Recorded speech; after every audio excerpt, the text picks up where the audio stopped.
Let's give them something to talk about. I see the energy running out. I got a planet to run around. Okay, okay. You ain't do nothing but run your mouth. No, I don't want to be humble now. You doubted me, nothing to talk. We're starting really late today. Sorry about that. And we got no cover sheet going. No guest. And no guest. We put this together quickly. Well, not quickly. We've been thinking about this subject for a long time. Doing this the conversation about teams at the games and the team competition altogether. I have some opinions about it. I express those opinions on Twitter. Don't follow me on Twitter, by the way, at Craig Howard Diablo. Don't follow you. I mean, unless you want to get the real thoughts. No, it's kind of like the raw version of me. Whenever I'm angry, I scream into the void. That is Twitter, or now X. Yeah. But there's been a lot of discussion. You, Jamie Lee, and I talk about teams a lot because Jamie's a multiple time games athlete on a team. We're passionate about teams. Diablo, oh man, dude, Bruce Wayne. Good morning. You're amazing, dude. But Diablo has a long history in team competitions, but it's been a number of years since we've been on the big stage, the CrossFit Games, for various different reasons. We could talk about some of those, but I got asked recently by Dave Castro to give my input to the team competition, and what I thought about the and relative to the affiliate cup and how we bring back the kind of the spirit of the affiliate cup and the affiliate competition, how we get the affiliates back connected with team competition. I don't know that that's possible, to be honest with you, but you have play that clip, that Dave Castro clip. Yeah. That shows, hey, Matt, glad to have you on. Thank you for joining us. Matt was just out here visiting Diablo, which is really cool. Hung out with him for a full day. So bummed I missed out. Long-time affiliate owner. Turn that volume up for that. Podcast. He lives a couple hours north of us, and he tweeted, "It's time to end the CrossFit Games affiliate team competition.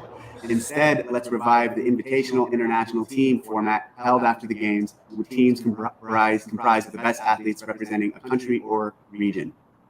I want to ask, why does he think we should end the CrossFit Games affiliate team competition? So you, Craig, if you want to comment here, if you want to have a discussion on your podcast or have a discussion, I don't want to do a long podcast, but if you want to have a discussion about this. Did you give him the number? Maybe you would have called it. No, you would. Yeah, let's kill that. So he and I traded texts since that time. Yeah. I did send him an invitation for a podcast, I don't know, a few weeks ago, and he completely ignored it. Didn't even acknowledge it. He's not a huge fan of podcasts in general, although he is now wearing a headset and a microphone. So he's not wearing the headset. Yeah, it's kind of on there to hold the mic in the right place. It's the mic mount at this point. So, but anyway, so we wanted to talk about teams and what our thoughts are on teams. I'm going to put it on that way. I'll put it out in the public. I did send Dave a very lengthy email. Because he sent a follow-up text to that request that he put there on his podcast, and we just kind of I delved into what I do, and these are things you and I have talked about. Yeah, is why the affiliates feel, I think, separated from the team competition, aren't as passionate about the team competition. And you know what I'd like to do is I think before we start this is give people some perspective. Is if back in the day, here we go, back in my day, the team competition when it first came out was the only way you could really do it to get there was to have the athletes within your gym. I mean, there was no cross recruiting, just because one, it was you wanted to showcase your athletes in your gym, and it was usually the athletes themselves that got together and said, "Hey, we want to make a team." Yeah. And there wasn't any thoughts about like I don't know, it just would have been like cheating on your girlfriend if you went out and went to another affiliate to be on their team just so you could go to the games. It wasn't competitive. It wasn't about that's what it was. You know what it was? It wasn't about being at the games or winning the games. from an individual perspective. It was about representing your affiliate. Yep. That's what it meant for me. Every Yeah. time, I mean, when I first came to Diablo in 2011, after closing down my affiliate, I competed individually at the regionals in 2011. Watching the Diablo team out on the floor at the games in Carson, and just how the community kind of backed that, it was awesome. Yeah, I mean, like that was the thing that kind of drew me into the affiliate cup. Prior to that, I was an individual athlete. And I'm like, come from a wrestling background, never been on a team sport, and then having a chance to be a part of the community and go and represent Diablo's community, that was the best part of it. Bruce Wayne says, bring back the affiliate cup and add it to the open, no super teams. Yes. And I agree with that. But therein lies the problem is the management of that. Like, how do you prevent that? Or even when we went head to head with Ute CrossFit, Ute was the first team to kind of recruit, or they may not have been the first, but they're the first where we really knew it, where they're bringing athletes from 200 miles away, 200 like head coaches from other gyms, to train with their team, because Tommy wanted to win. He's a very competitive guy. Tommy's a great guy, by the way, and he and I are good friends, and he's helped me out a lot with affiliate stuff. So it's no rub on him. What it became was what Tommy recognized, being a collegiate football athlete, a good collegiate football athlete, is that it's all about the W. And then doing what you can do in strategy and recruiting, or those things are part of that process. And so that's when recruiting became a part of the process. And I think that's, I'll point to that as the beginning of the end of the affiliate cup. And so do me a favor, bring up the clip of the Diablo at the games, just to give people some perspective of what this was like, because Invictus 2 had the big sea of green, and a lot of these affiliates did. They had all their fans would travel, they would book tickets, hotels, and they'd go to the games or the regionals to be a part of the process. And it was really unbelievable. The energy was off the hook, and it was so much different than what it is today. And the stands were full, because they were full of family and friends, right? You had 6 athletes on a team too. That did help. 6 athletes. There's a number of components, but just show that to give some perspective here on what we're talking about, but from our back in the day story. So here is from 2012. It was the final event teams game. Here we go. Jamie's producer.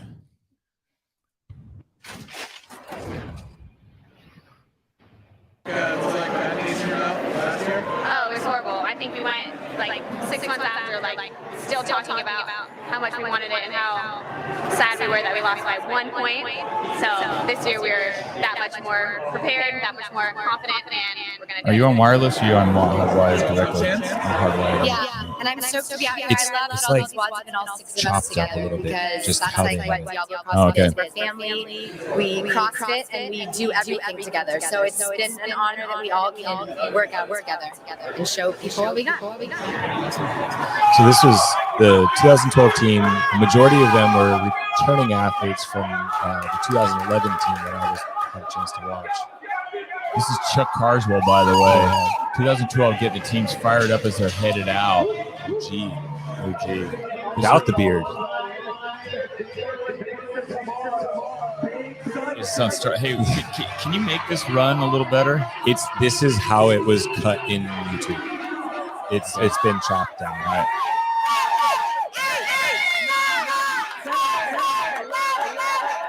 So those are our fans. That's the group of fans. You can hear all the fans chanting. And then now they're counting one athlete's reps. It's kind of hard to see from this perspective, but this entire section was Diablo people. You had an entire sea of green up there in the corner. But the stands were full.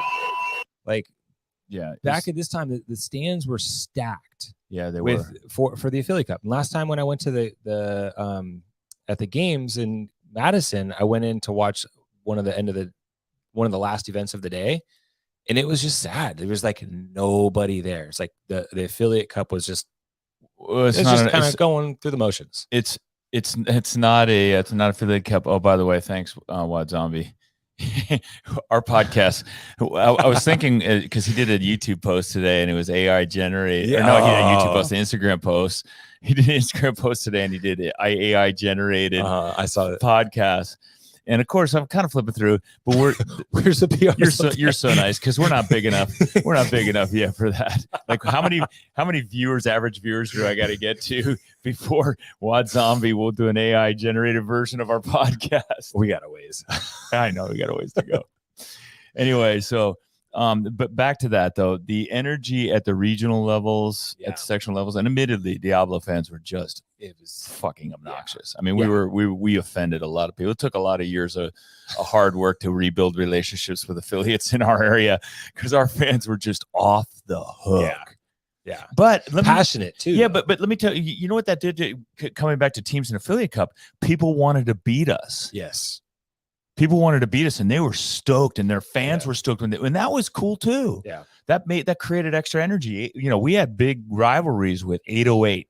808. Yeah. Remember 808? 808 Rockland. Dude, Rockland CrossFit? We even went up and went back and forth. them. Yeah, we did. We became pretty good friends. Leading into the games. We just got some practice for a brief period of time, NorCal CrossFit. Yeah. When they decided they wanted to be in the games or not be in the games or whatever they wanted to do at that time. And then TJ's gyms. TJ's because they had Danny and they had Marcus Philly. Dude, and they're rock solid women at TJ's too. Yeah. That was an epic year. 2012 regionals, the final event. We just had to beat TJ's. Yeah. And we're in the back in the corral area, and you just hear Diablo and TJ's chanting back and forth. But these are like our communities. Yeah, right? These are the affiliate communities. I'm very good friends with all those affiliate owners to this day. Like TJ was out just talking to him about 3 weeks ago. And we reminisce about those times. And so my question is to you: what do you think? And I guess for fans, do you think that's possible? Because that's what's missing in the affiliate cup. Like if you ask me what's missing, but the affiliates. Well, right, the affiliate. Yeah, what's missing in the affiliate cup? The affiliates. Well, no shit. Like our fans, our community here doesn't know. There's a lot of reasons why. Yeah. But we'll get into some of those. I want to talk about some of those and maybe some of the things that we can do to bring it back. My question to you is, Jamie, do you think it's possible to get back to that? I do think it is possible. I mean, the affiliates are still strong. There's competitive within the affiliates. It's just what does that look like? I don't think what we have right now currently as the affiliate cup serves the affiliates really at all. I mean, if anything, you might have some people show up to your affiliate that move there to be on that team just to meet the minimum work requirements to be a part of that team. But I looking back at those days, back in our day, you had people coming to the gym because they wanted to be a part of the gym and they got good there. And then they rose up to a regional team and then potentially a games team. Yeah. It wasn't a heavily recruited thing. It was a good example of what was going on in our community. As the significance rose for participation in the CrossFit Games, meaning the dollar values go up, the prize money, the social media love that you get and everything else, then the athletes that couldn't make it as individuals, couldn't qualify as individuals, the best athletes that couldn't qualify as individuals, or those that just didn't want to put in the tremendous, extraordinary volume and then deal with the extraordinary pressure of being an individual athlete, decided to want to go to the games to get part of get all the gear, get the social media love, get the recognition of being a quote games athlete, even though you're a team's games athlete, just to make that distinction, because there's a difference. It bugs me when I posted this on Twitter when Masters athletes do that too. I'm a CrossFit Games athlete. No, you're not. You're CrossFit Games Masters athlete. Yeah. And I think it's important to make that distinction, because what it takes to get to the games as an individual athlete in the open category exceeds that of the masters, the adaptive athletes, and the team athletes, because the pool for all of those categories is much smaller than the pool for individual athletes. Yeah. And what it takes to get there as an individual is just monumental. And every one of them, it's really remarkable, and they deserve the distinction of being called and all the accolades of being a CrossFit Games athlete. And that's no knock on the teams athlete, because the team athletes are really remarkable athletes as well. I mean, sometimes same with the masters and same with the athletes in their categories. And you could kind of look at some of the athletes that have competed individually, still looking to be competitive, join onto a team. Maybe they jump into their affiliates team just because it's like, hey, I don't want that extra pressure. We've got a kid come in, or life stuff comes up. Yeah. And it's like, it's a great way to kind of deload for that year, and then maybe come back the following. Yeah. So it's not. You say it's I can go back. I don't think so. Not in the format that it is. I would say that. No, I'm just saying it like you're not going to bring back the energy. Let me give you my reasons why, and then we can talk about it too. First of all, the level of competition is so high that it is, to get to the games at any level is out of reach for so many more people. And the gap between the average CrossFit athlete in the gym and the games athlete, go this way because now we got a camera zoomed in, is the gap is getting larger and larger and larger. Yeah. And is the larger that gap gets between the performance or the work capacity of the games athlete and the average gym goer at a CrossFit affiliate, the further disconnected they feel, in my opinion. Back in the day, there was, I remember talking to Andrew at CrossFit Walnut Creek, and him telling me, he goes, as soon as it just got out of reach, it was like no more fun for us. Yeah. When the super regional started. Yeah. When they compiled the California, NorCal and SoCal. Yeah. When there was no sectionals. And that's the problem of growth. Yeah. You're expanding, more athletes have exposure to this. So you're going to find some just absolute phenoms. Yeah. You're going to find more Rich Fronings in the world because they're out there. And now you're starting to get them in, and then they become more elite than the average. And when there's that separation, it's just hard to see yourself or hard to get engaged with it. And so then what has to happen, I think, is that we got to make, we have to make people fans of the sport. Well, it's much easier to make them fans of the individual sport. It's difficult to make them fans of the team sport, primarily because people don't understand. I was going to say, and this can be complicated. Part two. So it's part two. One is my point being, number one, that the level of competition is so high now that it's out of reach, and so then people aren't really that interested in it. You always like to think that you could be a part of it. And then number two is on the team side, people don't understand how it works. Yeah. There's no consistent rules. There's been many changes to the CrossFit Team Competition over the last 6 years in terms of qualification, who goes, who doesn't go. Yep. What are the standards? What are the workouts like? Yep. All of that stuff. And so then now you got two things. So if people don't understand it, then they don't want to watch it. And then when it's not, then now, and the teams, to their credit, hey, they figured, like Mayhem, they figured out how to win. Yeah. Easy. You want to go to the games, Jamie? Come play on our team. Come move to Nashville, for a few months, train with us, or fly back and forth like China Joe did. Yeah. And then that's right. And you can go to the games and be on a team, and you can have a gold medal, and you can have all the accolades of being a CrossFit Games champion. Team. Yeah. Team champion.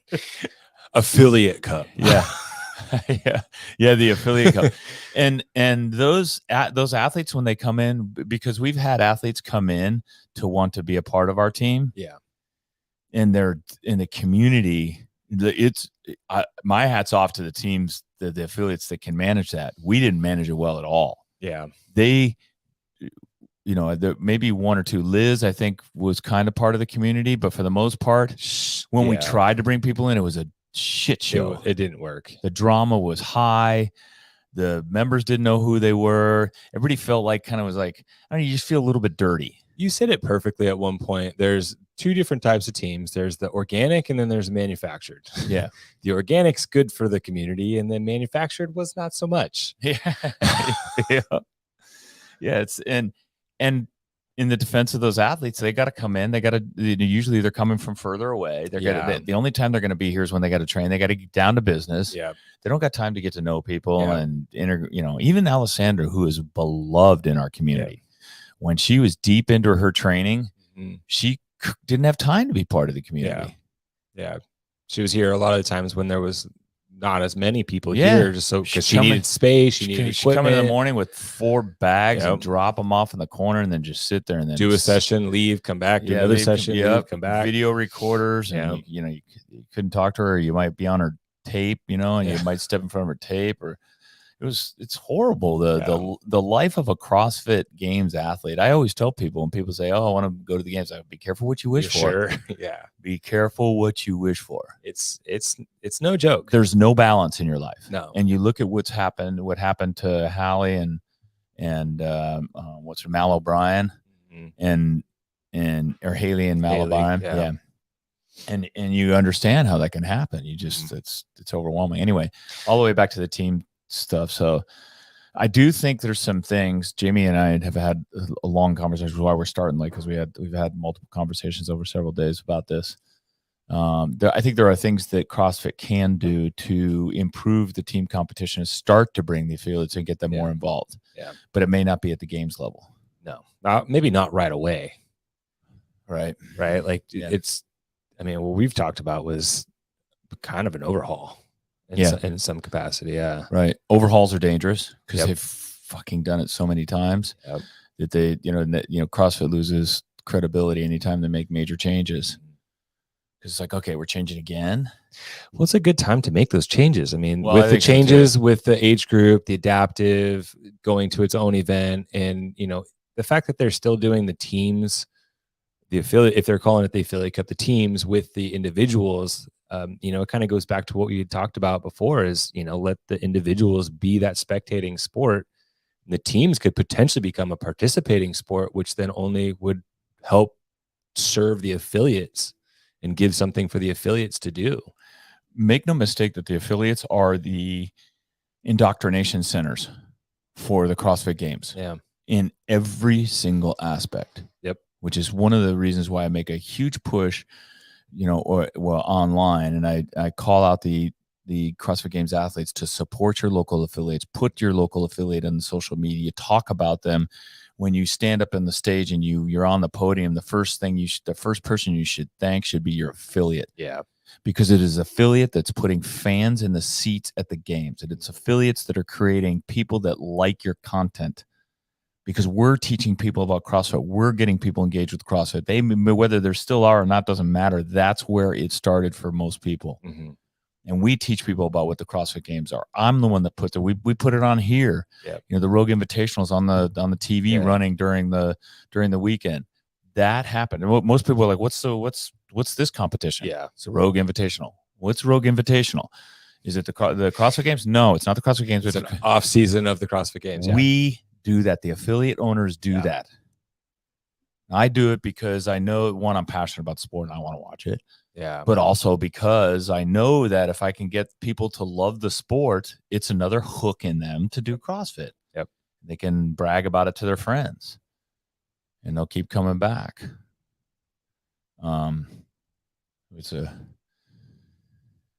Teams are only interesting when the team affiliate don't care watching teams at regional or the games. I'd move teams to separate comp.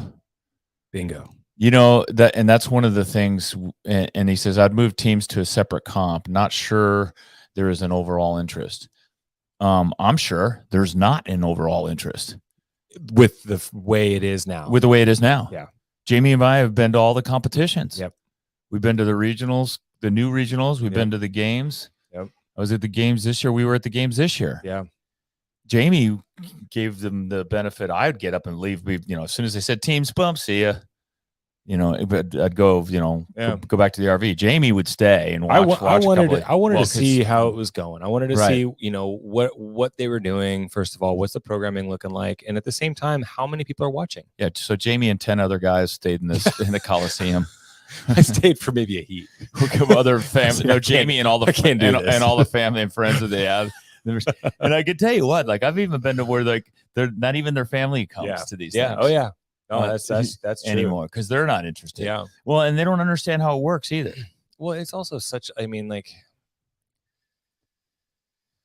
yeah, I agree. So, all right. So how do we get the affiliates connected? So we talked about why they're disconnected and they don't understand the work. I don't think they understand the workouts. What are some ideas for the future? One of my ideas for the future is more online competitions that involve affiliate teams. In other words, online competitions that have to be done at the affiliates with members of the affiliates. Now, there's going to be people that there's going to be douchebags out there that are going to go call up their friend, "Hey, I'll come over to your affiliate for the weekend, and we'll do it, and we'll dominate this thing." Yeah. Fine. What the like the team series? Yeah, team series. Yeah. Team series is fun, and then you have a masters division. Yeah.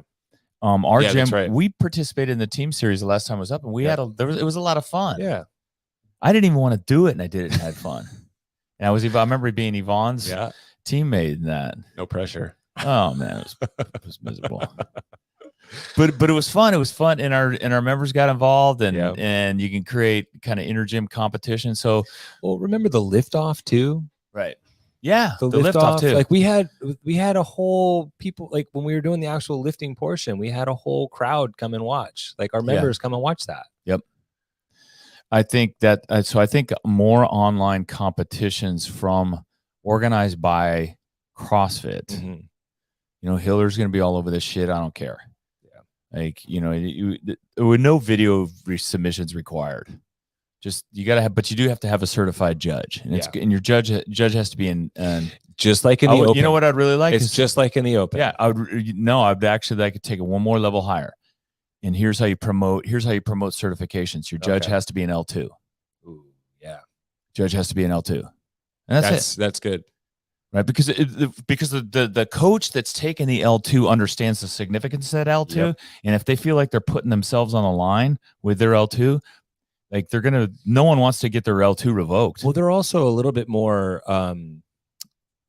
eyeful. Like they've got a better eye. They know what to look for specific standards, where maybe somebody that just goes through the judge's course, you know, a lot of times just maybe turns into a counter. Well, yeah, they totally do. Yeah. I've been there. It's pressure.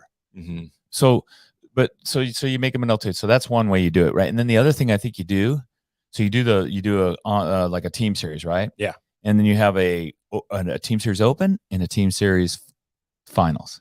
And you take the best of the best. Yeah. And that's maybe when you do video submissions. Yes. Kind of like a quarterfinals. Yeah. Kind of like quarterfinals. Yeah. Where if you're moving forward, you need to have video proof that it was done. You do 3 weeks of team series. Yeah. You know, 3 workouts over 3 weekends. Mm-hmm. You get a whole week to do the workout as a team. Yep. And then to crown the champion, though, there's like maybe a 1-day competition. Yeah. Where you got to do 3 workouts in a day. Yeah. Still also remote or in person? Yeah. No, remote. Okay. Remote. Yeah. It might prompt the opportunity for a local person to create an in-person version of it, or where they all come and then it could even be like that would be fun. It could even be like, hey, we qualified, let's say sweatshop qualified. Hey, we're gonna have a scrimmage. Like let's get together and rally our resources and bring everything together. Yep.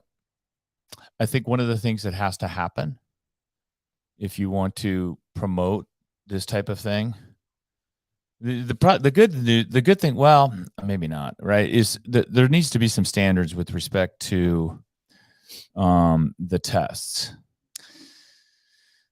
What do you mean standards? Like as far as like standardize the tests? Like no, standardize the rules around competing. Oh yeah, for sure. And I think that would have to reflect what the affiliate cup season would look like if it was a different affiliate cup. Team series was cool because it was just teams of 2. Yeah, but So you know what that does is teams of 2 does is teams of 2 makes it easier to set up a team. It does. But if you do, that's the problem with like if I say, okay, hey, CrossFit teams are always teams of 4 people, 2 men, 2 women. Yeah. The problem with that is then you got who's my partner. Well, yeah, and then for a team series, it makes it harder to run a team series for CrossFit because now you got affiliates trying to find 4 athletes, pain in the ass. Yeah. The 2 athlete thing is probably better for an online competition. Yeah. But I think in-person comps, one of the things that bothers me a little bit is when I see like Wodapalooza this is in-person comps when I see Wodapalooza doing teams of 3 men and 3 women. Like what? That all started. It's like, well, I understand where it started, but it's like, what the fuck? Like, the CrossFit Games is teams of 4. Yeah. Used to be teams of 6. Yeah. Wodapalooza is teams of 3. Yeah. Right. And every comp you go to, it's different. I don't know, the West Coast Classic. What was that? Teams of 2. That was 2. Yeah. That was teams of 2. Yeah. And there's men, women, men, women, men. Like the whole thing. I don't know. What did we do back in the day? It was teams of 6 for the games. Teams of 6. You had 8 essentially you had to have an alternate. You had to have an alternate. And that's a lot of bodies. Yeah, I mean, it's a lot of bodies, but at the same time, it's like you're asking an alternate to come in and maybe forfeit going to another team that could have been a potential. And being on that team and maybe going in as an alternate, you have no play. Like you're just basically taking 1 for the team with the way it was before. Oh yeah. It's like if you don't make that top 3 roster, even though you might have some really cool skills to show off. What are your thoughts about multiple teams per affiliate, by the way? So that's one of the things that I was thinking about is like, I want to, well, go ahead. You tell you. So I was thinking, because I don't want to bias you. Yeah. So let's talk about the CrossFit Games and qualifying for the CrossFit Games. Yes to multiple teams or no to multiple teams? Yes to multiple teams or no to multiple teams? No to multiple teams. Okay, good. That's what I said. Yeah, no to multiple teams. Yeah. I agree with that. There's nothing kind of, I think, more demoralizing for an affiliate than to get beat by somebody's fucking B team. Yeah. And I know how but the reality is it's not a B team. That's still a structured team. Well, no, I know, right? Yeah. But you and I know that. Yeah. Right. Yeah. It's still a recruited team. It's in there, and they're, and they probably think they have a chance. It's just they're so damn good at recruiting that they can recruit enough athletes for 3 teams. Well, I mean, think of like Invictus, for example, right? Diablo CrossFit. We're here in Pleasant Hill. Invictus is in San Diego. Yeah. They've got military, they've got college. So they've got a pool of people to recruit from. Yes. That are all very local. Yeah. We don't. So we don't have the opportunity to build out that kind of depth. Yeah. Yeah. Along with other affiliates. Okay. Yeah. Yeah, good for you for giving them credit for building that locally, but they didn't build it locally. They built one team locally it's where it started. Yeah, they started with the depth of all the resources they had. Yeah, meanwhile, Sam Dancer's flying out from fucking Indiana to be on the team.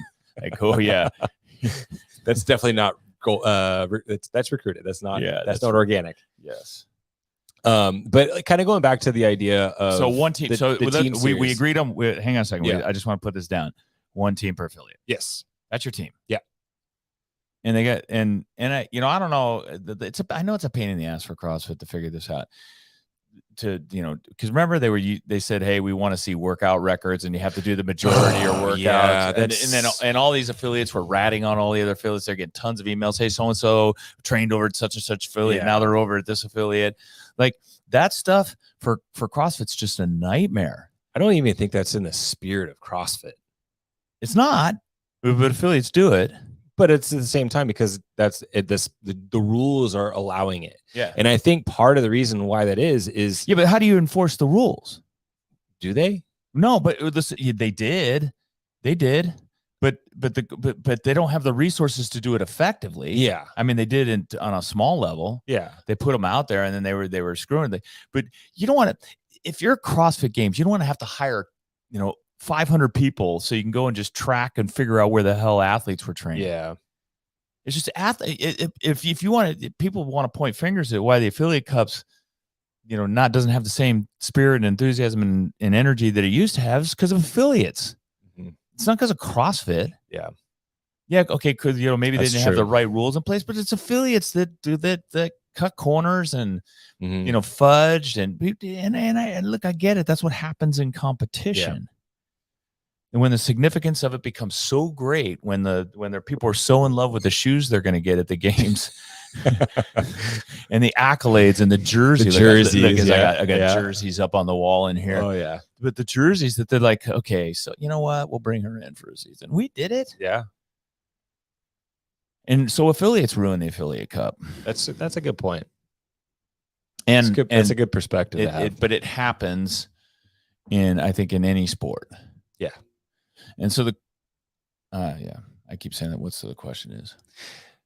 So real quick, just want to go back to the team series right now. If you were to build out a new affiliate cup, and how do you track people? I mean, you could have multiple online events, multiple team series that lift off, but if you are doing all of those out of your affiliate, then technically you're a part of that affiliate. So maybe there was a way that you could accumulate points.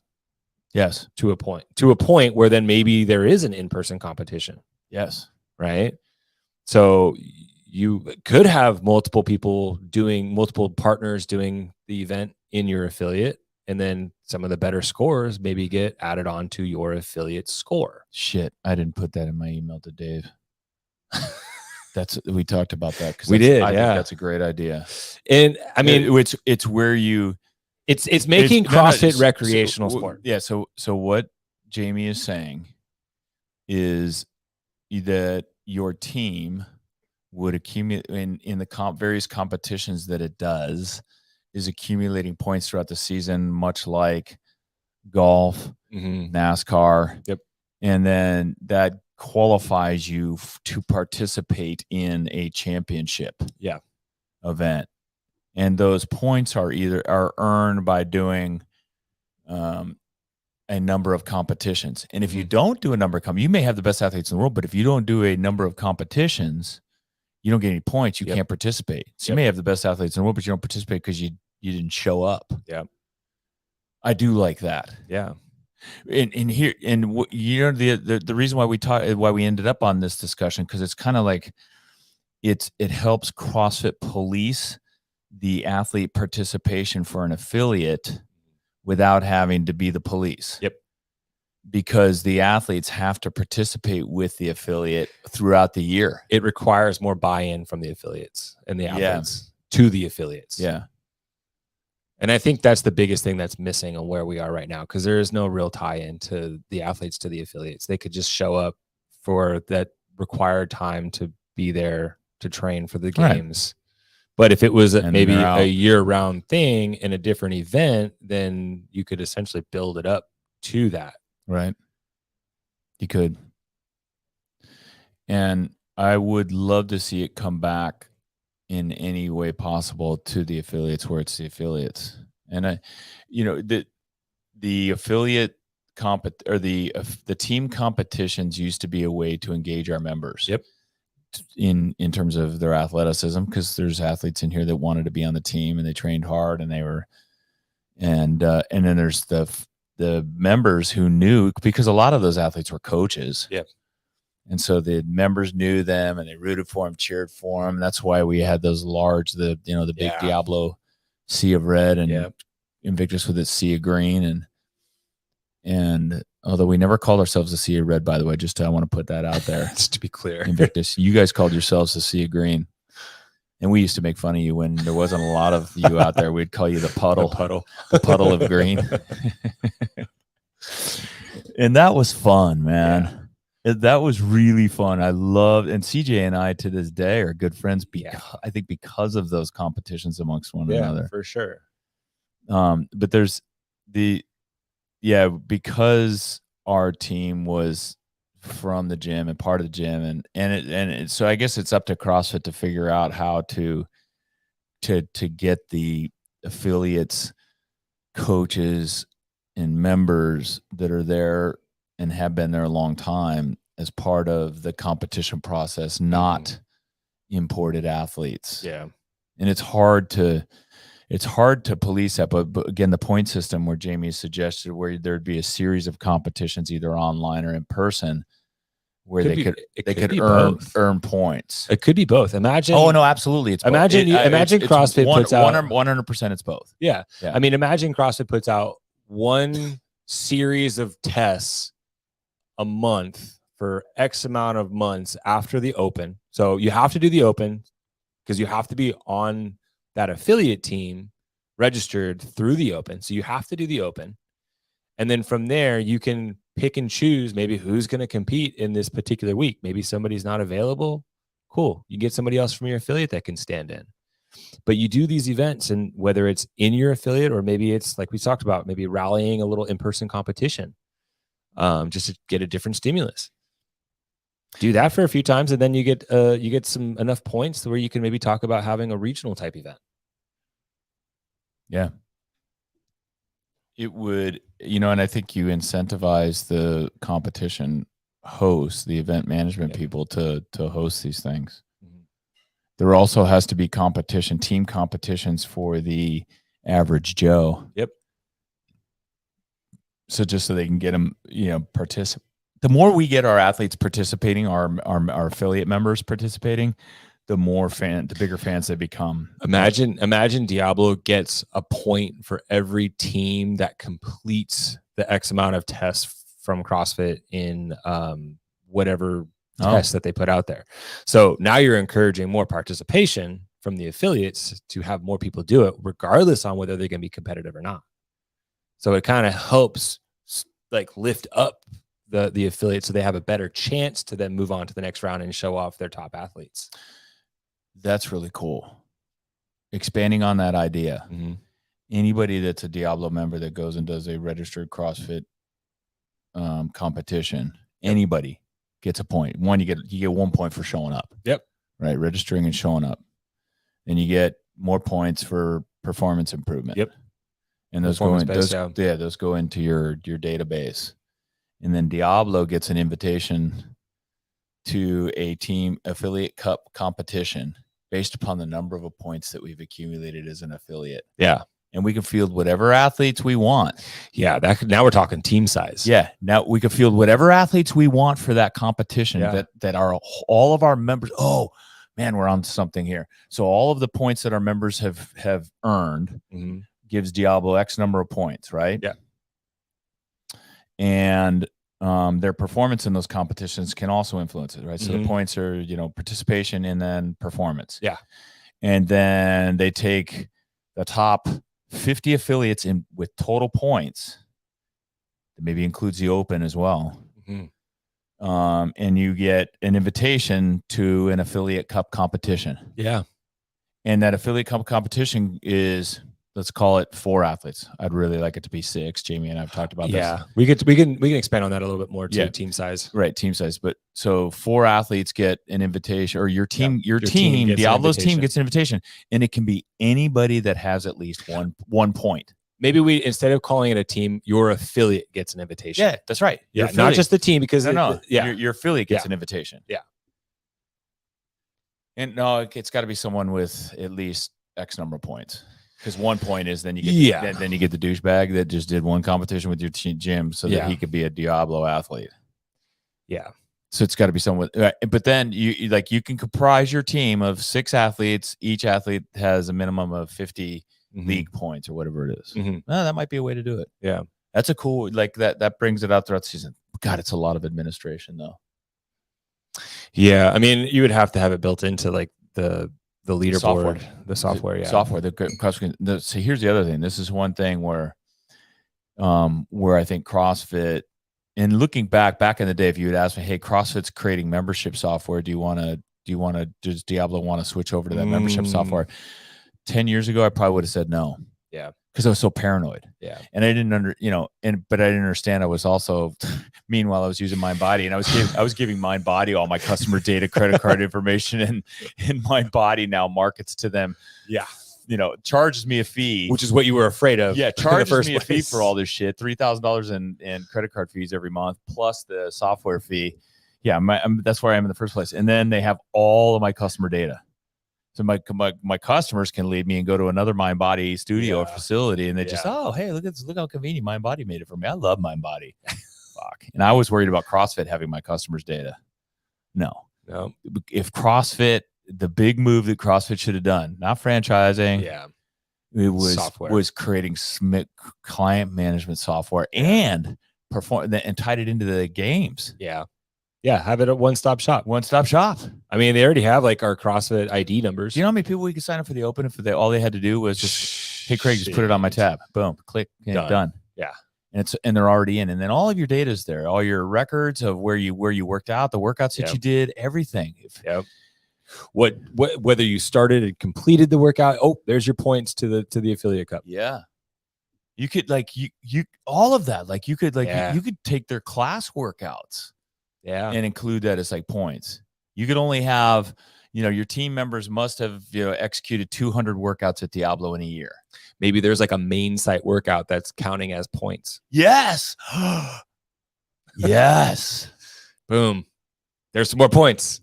This is just a way that we can accumulate points. So that way we can essentially qualify on affiliates that are really all right. Taking advantage of this. Jamie and I just fixed it. How do we get affiliates back involved in this, and how do we make this whole thing fair?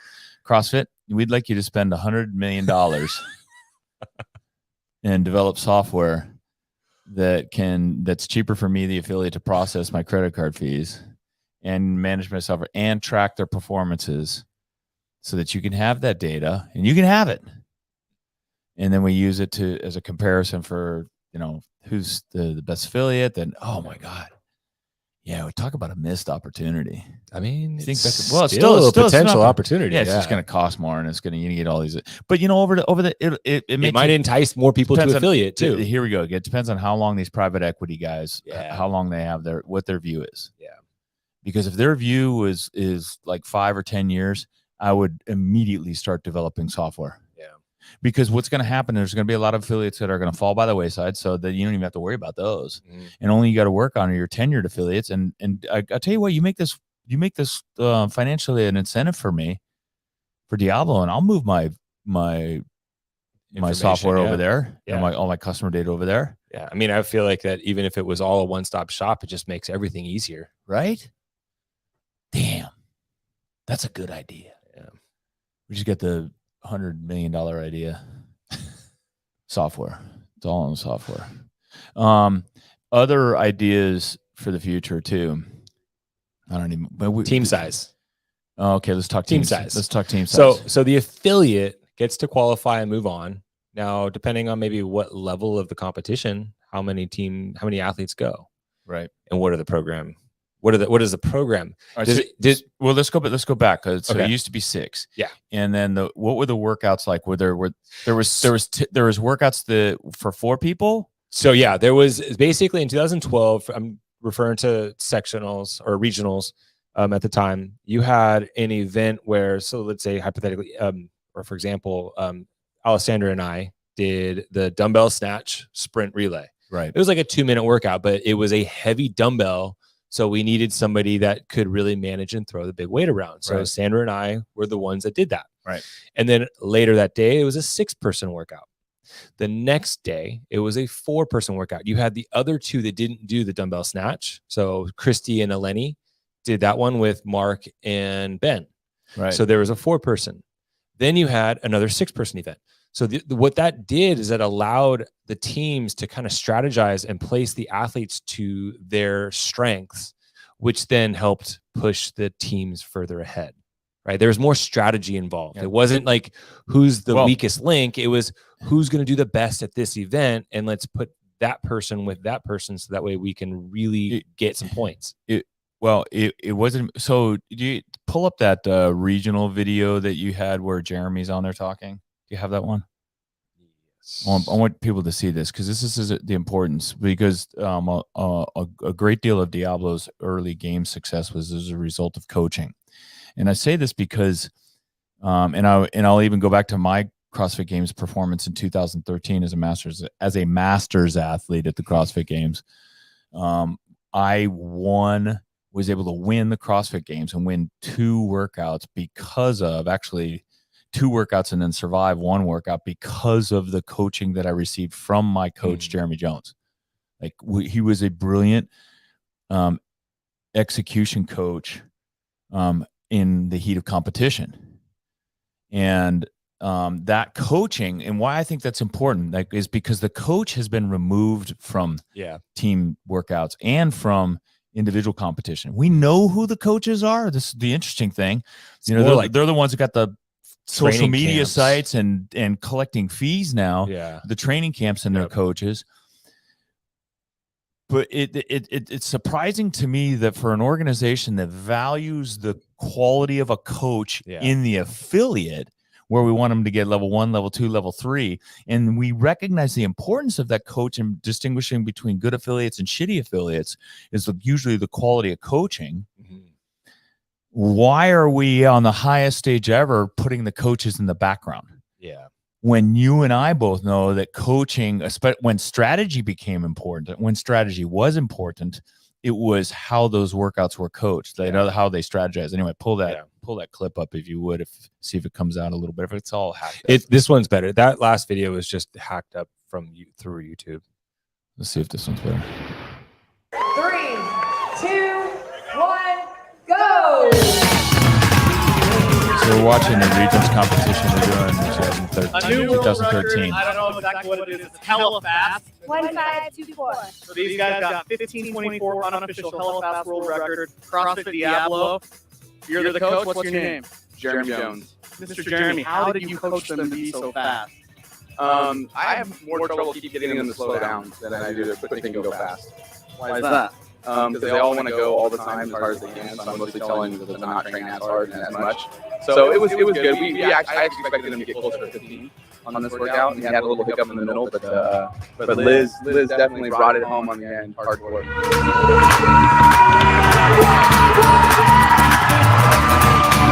It's pretty handled leg snatches.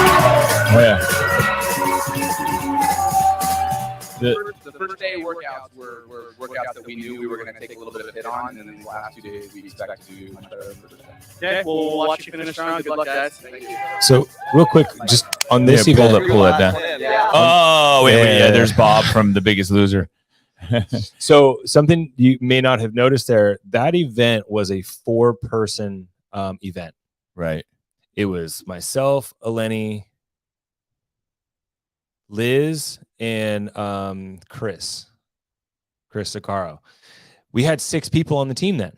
This was one of those 4-person team events. So we kind of strategized to put Whitney and Kaiser on the box jump deadlift workout on a different day. Right. So it opened up more room for kind of strategy. Like, how are you playing your athletes? It's not so much the fittest, sure, but it's also who has the best strategy and who's the fittest to perform. So this is what I in my email to Dave about this subject, and I agree with you. And that was really cool. Yeah, going through that. I remember being like secondhand party to those conversations, and it was really cool. And then I would be in the stands relaying this information to the fans. Yeah. Like here's why we're using wind. Here's why Jamie's going now. Here's, and what was the workout at the games that where we finished third in the games it was the girls. We finished with the girls. Elizabeth. It was cool. It was Fran, Elizabeth, Isabel, Grace, and Diane and Karen. 150 wall balls. Each of those are girls workouts, and you had to assign one of your athletes to each one of those workouts. Yep. And there was strategy involved in that. And we all knew it was great because it ended with Karen, which is 150 wall balls. We all knew which athletes, right? And we knew who was going to be on Invictus team. We knew who was going to be on Youth's team. Yep. Tommy Hackenbrook, right? Yeah. You're going to get the tall athlete that can do, a ton of wall balls. Mm-hmm. And we knew who was going to be on Victor's team. And that's what was cool, right? Is it that strategy involved the coach, which is an important role in the affiliates as well, is the role of the coach and bringing up the athletes. And I would like to see the coach, even in individual competitions, I want to see the coaches on the floor. It would be cool. And involved in talking to the athletes, because that's what they do, especially in the strength events. the Rogue Invitational, when they got the deadlift out there, and they had all those poor athletes like sitting around waiting in the background because they had to stay out there as the other athletes. Just how it goes, dude. And the camera would pan and they were just like all just bored. Like that's not exciting for the fans. Get those athletes out of there. Let them go cool down the best, and then but keep the coaches out there talking to their athlete. I want to see, instead of trying to read what the eye contact is between Tia Toomey and Shane and trying to figure out, hey, is she looking at him? Is she not looking at him? And the camera pans back over to Shane, or another athlete, same thing, going back and forth. I want to see the coach out there having that conversation, going, okay, here's what you're going to do. All right, we're going to go. Mic them up. Yeah. Throw a mic on them. Yeah, put a mic on them. How cool would that be? It would definitely bring a lot more. It would probably help with fans. We said this in an earlier podcast. In the weightlifting competition where they're doing the Olympic lifts. Yeah. Instead of putting in rows of rows and rows of platforms, put the platforms in a big. Here's 3 platforms. Yeah. This one's starting at this weight. This one's starting at this weight. This one's starting at this weight. Run it like an Olympic weightlifting. Okay, let them play a game. I like that. Except I would rather see what Tim and I said is take 8 platforms and put them in a circle. Oh, facing each other. That way you can see what's going on, who's going where. Yeah, and have the coaches sitting right behind them and able to walk around and go up to the platform, coach them, give them lifts, and mic the coaches. Mic the coaches. I want to hear what's being said. Yeah. We want to know what a CrossFit coach does. Anyway, it might even help athletes in their affiliates. Yeah. Oh man, that's a good cue. So, I like that. Jamie was originally making the point. I apologize because we got a little bit off subject. But is that more strategy in the workouts? Yes. Right now, here's what I feel like: that the CrossFit Team Competition is a test of 4 athletes' individual fitness. Yes. Who's the weakest link? And so as fans, all we're doing is we're looking for who's the weakest link, who's going to crack. Yep. And it really, and if it comes down to it, and everybody knows this, all the teams know this, it's only as good as the weakest athlete. Yep. Look at the year they had, what was it? Annie Thorsdottir had a team out of Reykjavik. And Lauren had a shoulder. And Lauren had a shoulder issue. Yep. It's like we knew what was going to happen because they all have to work at the same time. Yeah.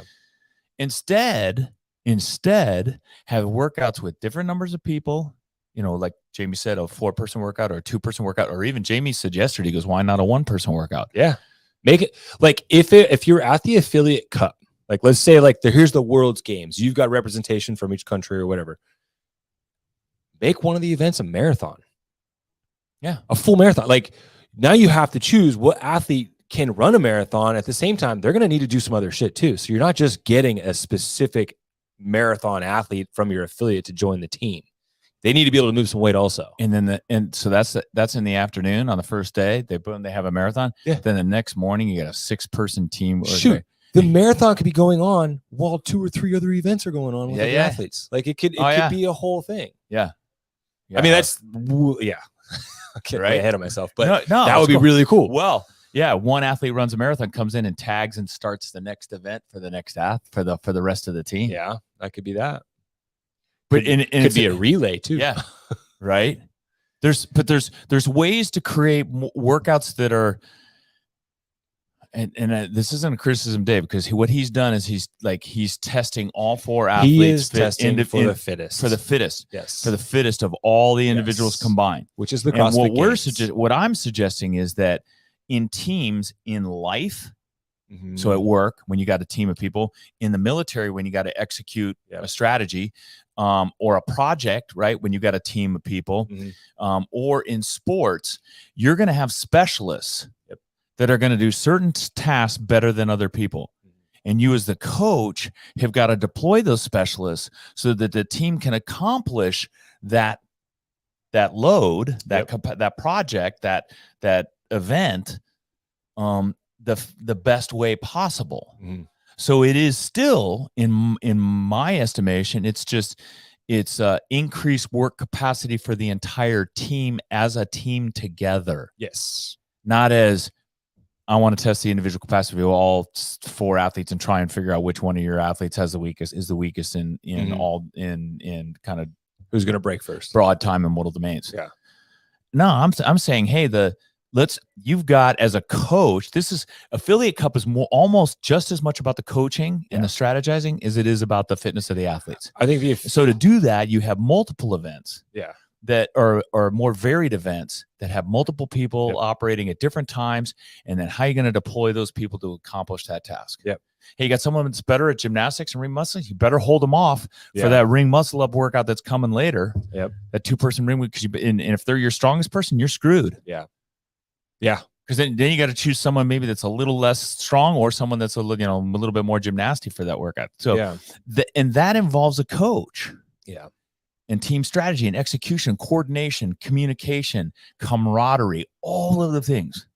When it's just 4 people working together, it's like, all right, 1 down, up, with a worm. Yeah.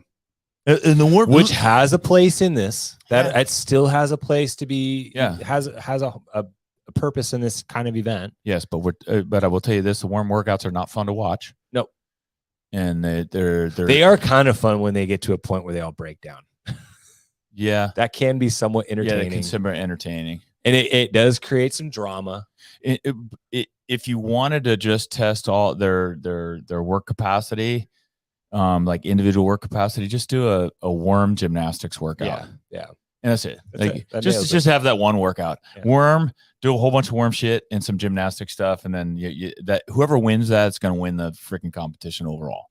Pretty much. I feel like that's in its current format. Yeah. However, if you had a 2-person workout, a single modality 1-person workout, more, you could have a chipper workout, like the final event in the grid race, race 11, where you have X amount of movement patterns. I'm going to do this heavy barbell. You're going to go and run that mile to kick it all off. Like it can be CrossFit, but you can set it up to where it's like an individual chipper in a race. My feeling is that it doesn't have to be CrossFit. It has to be something that doing CrossFit makes you great at doing it. Yeah. Yeah. I mean, so in other words, we train CrossFit. What do you mean it doesn't have to be CrossFit? Well, it doesn't have to be a I feel like CrossFit encompass a lot. Well, I know. Okay. So, but a marathon is not CrossFit. A marathon is a marathon. Could be. No, I understand. But a marathon's an endurance event. Yeah. But I train CrossFit to do that marathon. True. That's a good point. All right. You want it to be such that you're going to all athletes are going to be exposed to everything at some point. Yeah. Because you don't want teams just bringing in the marathoner. You don't want people to hide. You want to excel, right? You're not trying to hide people. You're trying to show off their strengths. That was kind of what we did in the grid league. Yeah. Is that we brought in specialists that were really good at like one thing. And that was fun because we were able to employ them for certain stuff. Mm-hmm. But we had to have a diversity. There's a time when everybody's got to lift. Mm-hmm. You want everybody to have to lift. You want everybody to have to do the law, to do the worm. Yeah. You got to have people that can, but you also want someone, but even here, it's a better representation of what's happening in the affiliates. Mm-hmm. You go out to my affiliate today, and there'll be 100 people who are going to come in and do the workout today. Those 100 people, some of them are really good at one thing. Yeah. At 100, all of them are good at one thing and then pretty good at everything else. Mm-hmm. For me, it's wall balls and rowing, right? That's like, if I'm going to lean it, I'm going to show up on that workout. Yeah. Everybody knows it. They give me shit when I show up for wall ball rowing workouts or farmer carries. Right, those are my strengths. That's a representation of what an affiliate is. Yes, we don't have all the Alessandra. Okay, fine. Alessandra, she's going to be good at everything, even though she has some strengths too. And there is a place for those athletes on the teams. Sure, right. I mean, Jeffrey Adler trains out of an affiliate. No, you're right. No, you're right. Right, to Jamie. Jamie's right. Those were in the grid league. Yep. Those were the most important athletes. Yep. You have to have those general purpose athletes. Yep. Because you don't know where you're going to have to use them. Yep. An event might come up where you're like, oh shit, we don't have another specialist that can lift weights heavy. We don't have another specialist that can. Well, okay, let's put Sandy in. Yep. Because she can do everything. Yeah. So you need some generalists, but you also need some specialists. Yeah. Really, and I think the having allowing substitutions Yeah. is cool too. Yeah, I think that's the one thing that kind of hurts. Just like going into the games and knowing that like when you check in, you guys all absolutely 100% need to be healthy. I understand that that's part of the game. Oh yeah. But when something happens and you cannot sub out, like that's such a bummer. And for the person that is on the injured reserve roster that cannot even come in when an athlete does get injured, it's just like, what's the point? 100%. Remember, so I was so sad when the Lauren Fisher thing happened. Yeah. So what sad. about the guy that busted his face on the yeah, right. on the box? Yeah, this is this year. Okay, look at this, right? So Lauren, just because everyone knows it was Annie Thorsdottir, Lauren Fisher, and it was Con Porter and what's his name? God, he's got Toka. Oh gosh, dang it. Anyway, sorry, man. Big bro, big strong bro. He was a good athlete at one point. Yeah, right. I'll think of it in a second. But anyway, so they get there, right? She's got a shoulder injury. Her pride wants her she wants to keep competing, but we know it's going to be a limiting factor. But they were the team that was going to take on Mayhem. Yeah. And they had a real shot to. Yeah. Meanwhile, their alternate was there and wanted to compete and couldn't. Katrin Davis' daughter, because she didn't make it that year as an individual. Yep. How cool would it have been if they could have subbed her out? Yep. Just for the whole event. Like if you want to make substitutions available, I think they had the opportunity to sub her out, do but it they at decided any not time to do it any time within the competition. Yes, that I think is whatever the event is. Yeah. So and so is going to be better at this event. Let's put them in. Yeah. Yeah, you never have the events are never more than 4 people per event. You have 6 athletes on your team. Yeah. And yeah, someone might sit on the bench most of the competition. That means you got a fresh body when it needed. Yeah, but at least, and that's representative of the affiliates. Yep. We always got someone that can throw down. Yeah. I think that's just the biggest thing to take away from this conversation is just the fact that with this kind of a format, it supports the affiliates. It brings people from within the affiliates that maybe have some thoughts of competition, but with the way it is now, there's like, nah, I'm not going to spend my time doing that. Yeah, it's interesting. Coming all the way back, so we talked about that ideas for the future. That we kind of touched upon that. The last thing I wanted to talk about, I think getting the coach involved is really cool. Yeah. But I think agreed. The last thing that and that Dave talked about is, by the way, Oscar made the point, and I wanted to put it up here because I agree. I'd move teams into a separate comp. I think so too. Yeah. Until they figure this out, I like the idea of more from not a point of taking the teams out, but I think if you want to elevate the individual competition to where it's like the best of the best, you take all the fluff out of it. So you take the sideshow stuff out. Keep your resources to show off. You take the Masters out of it, which they did. You take the after, and those guys will have great venues and be able to compete. And I bet now everyone's wondering, are they going to call them CrossFit Games champs? Yeah, that's fine. Call them CrossFit Games Adaptive Athletes Champion Legends or whatever it is. Hey, I don't even know that Legends needs their name on it. I mean, they might not want to. They're still qualifying out of the open. They're still qualifying through quarters and semifinals. All you're doing is giving the competition to someone that's more competent, or not saying more competent, but has more dedicated effort to it. Can highlight more of the athletes competing. That's all they're doing. Yeah. Otherwise, it's watered And down. yes, you're champion. So you win that, you're the fittest master in the world. Yeah. And if you want to put the CrossFit Games moniker on it, that's fine. I think I think Legends should be able to do that. I think the pit teams should be able to do that. If you license it through CrossFit or you're paying CrossFit, you should be able to call them that. And you should feel proud to. Let me tell you what, you win one of those, you should feel proud. Don't feel like you're diminished because you're not at the competition. You actually probably got a better competition. You're probably more qualified. True. And there's probably more opportunities out there too. You certainly, if you have 30 people in your age group competing now, and now you're like, you win that, fucking A, you're more room for scoring opportunities. You deserve that title. Yeah. Anyway, God dang it, I got off topic again. I get rolling on these rants. Sorry. But I say do the same thing with teams. Yeah. Pull the teams out. Yeah. Oscar's right. Pull the teams out. Put them in a separate competition. because I think that way it forces, and give it to somebody to run it, because it forces the event producer to create a viewing opportunity for the fans. Yeah. You want to draw eyeballs up on this thing so you can get sponsors. Mm-hmm. You want to give the athletes an awesome experience.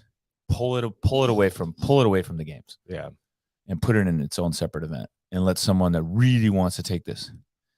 And there are a lot of lessons, I think, I know the grid and CrossFit had its differences back in the day, but there was a lot of exciting things to the grid competition that and that they did right. Yeah. There's some goofy stuff that they did with moves and trying to get too creative with some of the moves on the field, but there was a lot of really cool stuff and the fans loved it. It was exciting.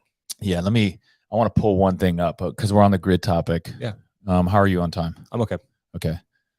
I do want to pull one thing up that was cool. So share screen, just so people can see this. This I think is significant, and it's something that CrossFit tries to do now. And like at the Rogue Invitational, they do is create a clear playing field where you can tell who's in front and who's not. Yeah.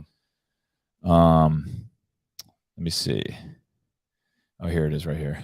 And that was easy to see who's in front, who's not, because it was one team versus another team. Right. Oh, here it is. Okay, sure. So this is, can you see it? Mm-hmm. Okay, good.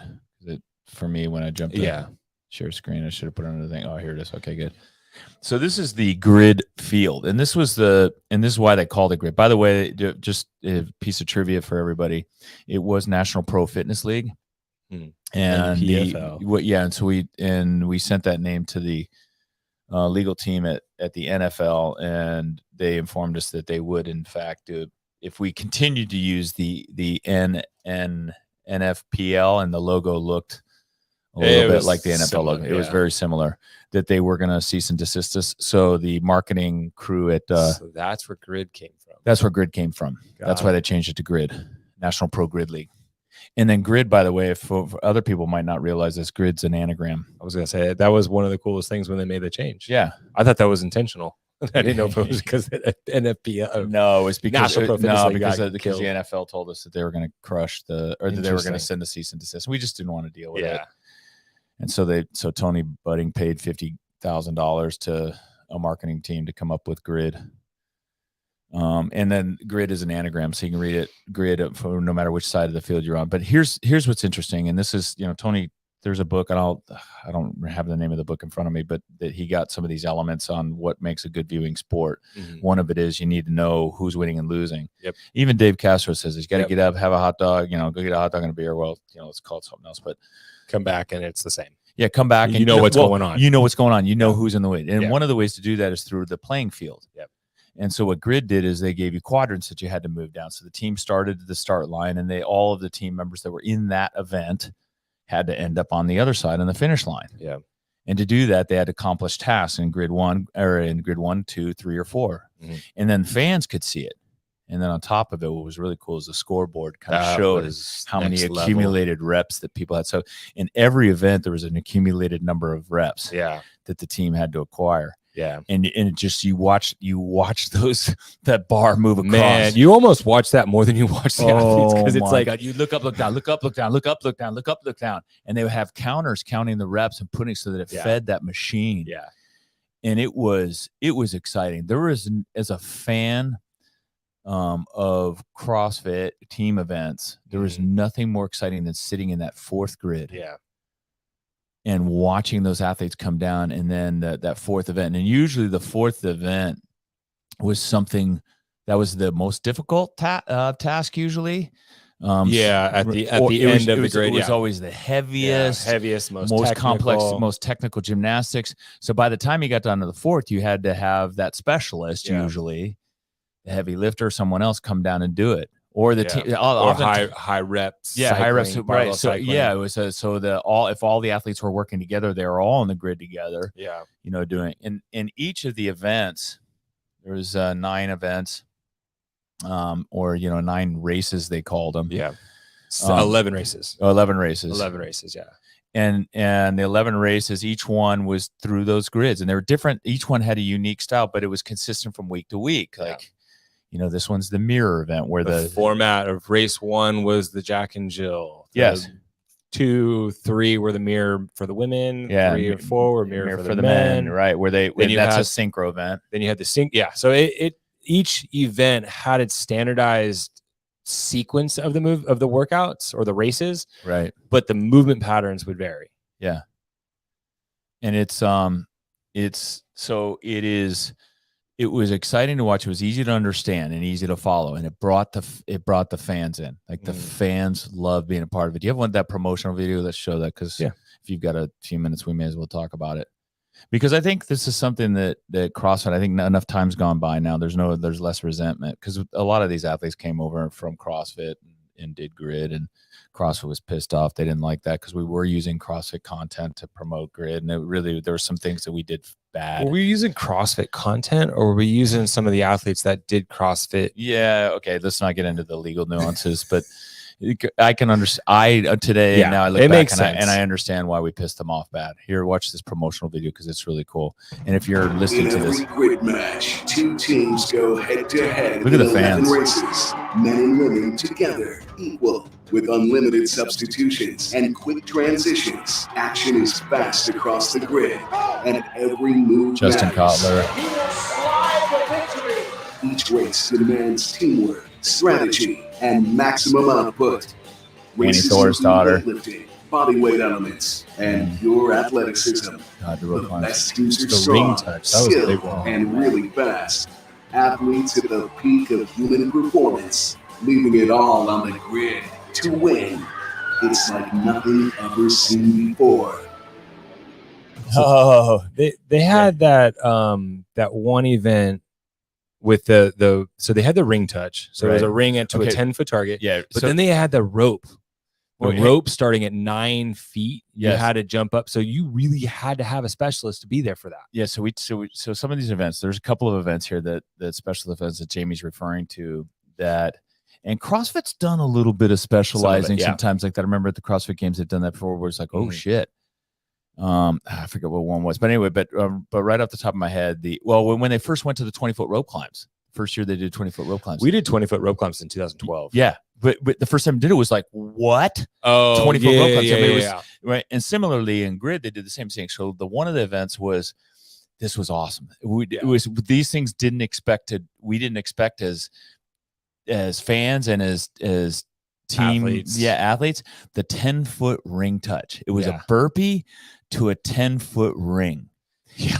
And so there's like a lot of the athletes could do some, but when you're doing a high volume of them, and then if you hit the ring too hard, it moved the ring. Lies, and then you can't hit it. And then you can't do it. And watching these athletes come out to the fourth quadrant, when that was the fourth quadrant thing, that was. And they had to do. We might be like a huge lead, and then we get to that point, and we got Buddy Hitchcock out there, who's like 5'11". He's got the best hops out of everybody on the team. But watching athletes self-destruct, was like just the most painful thing. And watching another team come in and catch up. Yeah. The other, what was the other one that was really cool was they did the 15-foot wall balls. Yeah, the 15-foot wall balls. Yeah, 15-foot wall ball targets, and you'd think no problem. CrossFit athletes can do 15-foot wall ball, but when you haven't done them and cycled them. Or a 365 clean and jerk for 2. Yeah. Danny Nichols, touch and go. Yeah. So that was it was a clean and jerk, ladder, and and all that, right? And the athlete, first man had to come out, and then the woman come out and do it. No, but so one of the movements at the end of some of those races was that 2-rep clean and jerk. Oh, yeah. So you had to have some. That's where like Dmitry Klokov. Oh, yeah. Because you have like this super heavy weight that. Yeah, not your traditional CrossFitter is going to be doing that. And they come out and they're stone cold. That was one of the things the athletes kind of complained about, that they didn't really have a chance to warm up. Yeah. And so they would, and then all of a sudden, so you'd watch a team come out and they dominate the race, and then that barbell sitting at the end. Yep. And then the athlete would come racing back and tag the athlete that does a 365 clean and jerk. And the athlete would walk out. And they'd walk out because it's like they're trying to get psyched, they're trying to get prepared. And the fans are going nuts. And you'd think they'd sprint down and try. No. They would walk down. Big boom, boy boom. weight. and there's multiple times where one team's athlete would come down to that fourth quadrant, like 15, 20 seconds ahead and only have 2 reps. 15, 20 seconds ahead of the other team. And then go to hit that and get stuck. And then the other team's athlete comes down and the pressure starts to mount. And you'd hear the fans start to go nuts because they know, this is going to be a race. And that put pressure on the athlete that failed. So now the athlete's got to go. And then they lose. And it was the place would go nuts. Absolutely nuts. And that fan engagement, that making it fun to watch, I think is absolutely essential for CrossFit to get the affiliates back in. If you make it fun to watch, you make those team events fun to watch where there's strategy, involvement. And I do care that, you know, they have increased work capacity, broad time, model domains. But more than that, I'm going to get my community involved in watching these things if it's fun as hell to watch it. And it's thrilling. It's the same reason people watch football. It's thrilling. It's exciting. You can identify. But if you just go in there and just watch them doing thrusters with a worm until someone fails, like, only people who really understand what that means, like you and me, we're like, okay. Really, only people that understand how that feels is people that have done worm work. Right. Like it's a different feel. And even our team in the semifinals this last year, some of them was their first time out on the field using a worm, and it was eye-opening. You don't know. You just did something. But it was eye-opening. But it can be way more exciting, is my point. Oh my gosh, there's so many things way more exciting. And I you know, there's a lot of bad blood between the whole grid and CrossFit thing, and I want him to put that away. Tony Budding is the guy that it was the brainchild behind this, and Tony Budding created grid after the Invitational. After the Invitational in Berlin, where he saw the fans that really didn't understand CrossFit going absolutely nuts. Was it really the team versus team thing that kind of started it off? Because then eventually we ended up getting to like 2 or 3 other teams competing with it. I don't understand. Because it was like US versus the worlds. Yes, that was. But then it kind of evolved into like 3 or 4 different countries. Canada, because probably Canada complained. I wonder if that's because Castro had commented on that and said, like, there may be something in the future that we might do, but we won't do that because he just doesn't like to go back to do stuff that we've already done. This is an idea to do something different. It's an idea to do something different. If you want to get affiliates involved in the international competition, I'll tell you how to do it. Put me in charge. No, don't put me in charge. I'm not a good event manager. Get at the table. See at the table. But I want to see at the table. Here's how you do it. Right. You go to America and you send out invitations to the best men and best women. And you go and you're going to create a team of 8, 3 men, 3 women for the best CrossFitters in America, then the best CrossFitters in Canada, and the best CrossFitters in Europe, or wherever the combination of continents that ends you up with like 4 good teams. And then not only, so that's 6 athletes per team. Then you send out an invitation to the best masters at 40 and below. And it doesn't have to be 35, 39 athletes. It could be the 40, 44. But it's like each team needs to have a masters athlete, master men, masters woman, which is what we originally did when we did grid. Which is what we did with grid. And that idea was good when we started. That stuck all the way through. Yeah.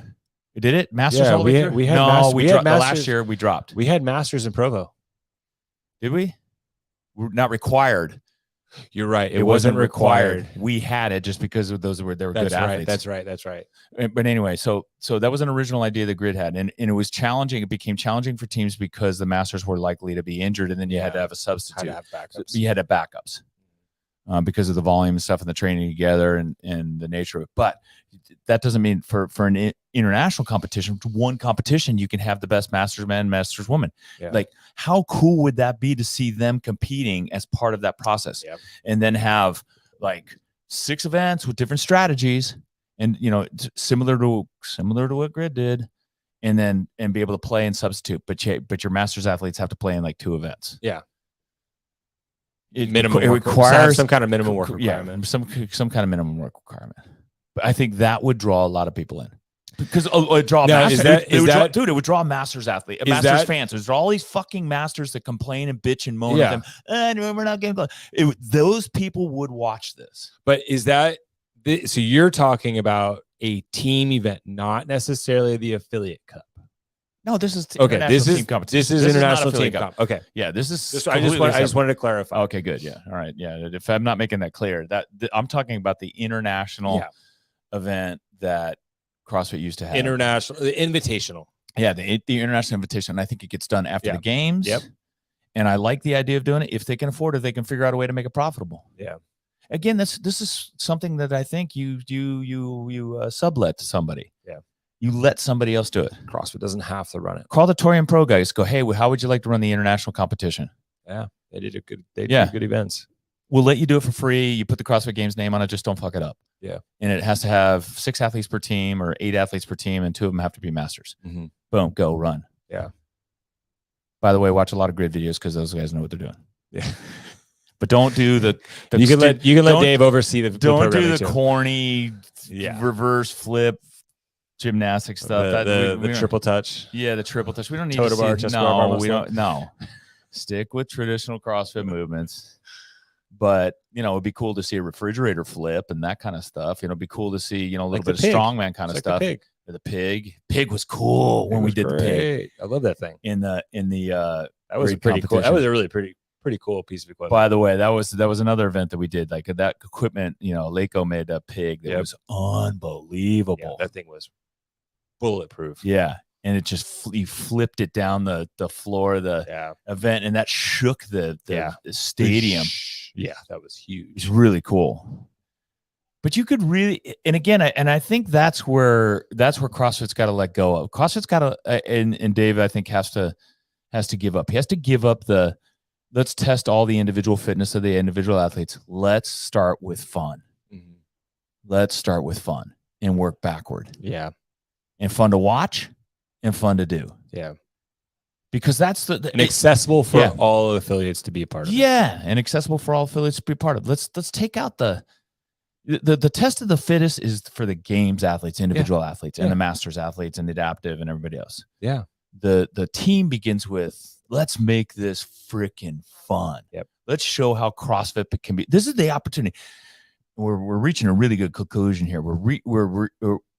My conclusion from this discussion, this rambling, sorry everybody that's listening to this podcast, it's just Jamie and I talking, hashing this out. But I think my conclusion is that the team competition needs not to be about test of the fittest. Yeah, it needs to be the test of strategy to accomplish a task as a team, which is what teams are in work, sports.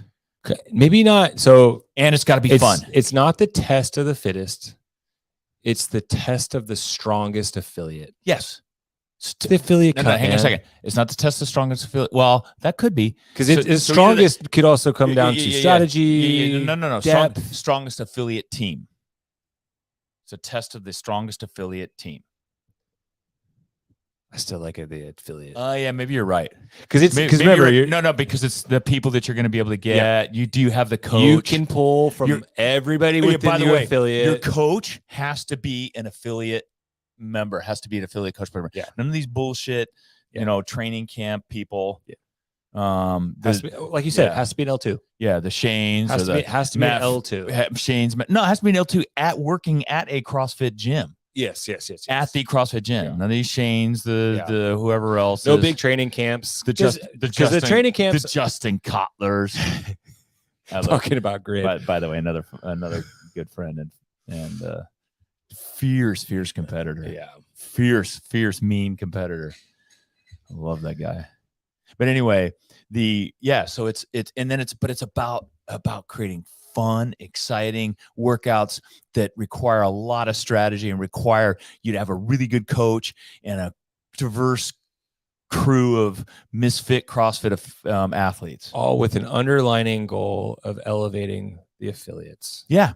I mean, it's it's got to come back to that. Like what we have right now is not elevating affiliates. Our fans, remember our members would go to all our grid matches. Yeah. And That watch was 'em. so fun. It was really fun. Yeah. And other teammates that wasn't- had other gyms that were also coming out, like Buddy at CrossFit Excel, all of his people were Yes. coming out. And we got to know Yeah. Buddy's affiliates. How I Yeah. know Buddy's affiliate. Yeah. And the people that did grid, by the way, just so everybody knows, so everybody gets all pissed off and we'll grid. The every single person did grid was a CrossFit athlete. Yep. 100%. Minus Klokoff. Minus which was cool to have him in too. That was also Dude, an it was interesting awe-inspiring. experience. Shit, what if you brought a strongman in? Yeah. What if you brought a strongman into your team? I think CrossFitters would love Like, that. like Gabe from here. Yes. I think CrossFitters would love that. Yeah. That's- There is a huge potential, There's but it all comes back down to what is CrossFit going to do? all right. I'm glad we did this podcast because I'm more excited now. I'm actually kind of pumped up. Cool. Because I started really depressed.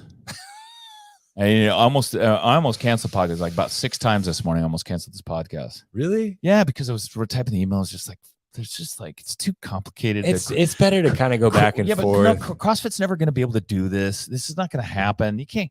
Then no one's going to want to do online comps. I think there's a possibility that CrossFit could pull this off, but like you said, it has to come from a support from the affiliates and also somebody else that wants to basically organize and put together in-person competitions. You have to have for the next massive. levels. You have to have a massive open mind. Yeah, Massive open mind and creative. And creative. Yeah. And I'll go back to there's a number of things that Tony Budding did wrong, but one of the things that guy did right was create a killer viewing experience. Yes. And that was and he's still doing it today. He's drawing league and then other stuff he's working on. He knew how to create and entice and get people to be excited. Mm-hmm. That I've watched. Look, I'll never get back the emotion. I found myself in the stands there. You showed that Diablo counting Whitney's reps. Yeah. But I will never ever forget sitting in those stands. The most excited I've ever felt in watching sports. And my brother played 12 years of professional football, and that includes 2 Super Bowls. And he played and was all pro and all of that. And that was exciting stuff and really emotional for me. Yeah. But more exciting, more emotional, more exciting was sitting in that 3rd or 4th quadrant and watching members of my affiliate, play on a professional level on TV, just pounding out reps and winning a race as a result of their training and effort and the team that would come. Remember how the team you guys would sprint down. So the whole, especially if it was a 2-man event, the other 4 players on the team were down at the end at the start line watching. And then as soon as we finished and we won a race, those 4 players would sprint to the end. It was like the sprint, and then it's just hugs and holding each other, and it's just like watching a football team charge the field. Yeah, same thing. Yeah, it was unbelievable, and that energy is possible. You can manufacture that. I think CrossFit can pull that together. They can. It's got to talk to us about some planning and talking strategy. Yeah, stuff. All right. We've gone on long enough. I was gonna say I forgot to plug in my computer, and I just gave me the low battery signal. Oh shit! Oh, so this is our sign off. Anyway, I hope you guys enjoyed it. We had fun. I enjoyed this discussion, Jamie. Thank you very much. That was really good. That was better, way better than I thought. All right, cheers, guys. Till next time. Yep.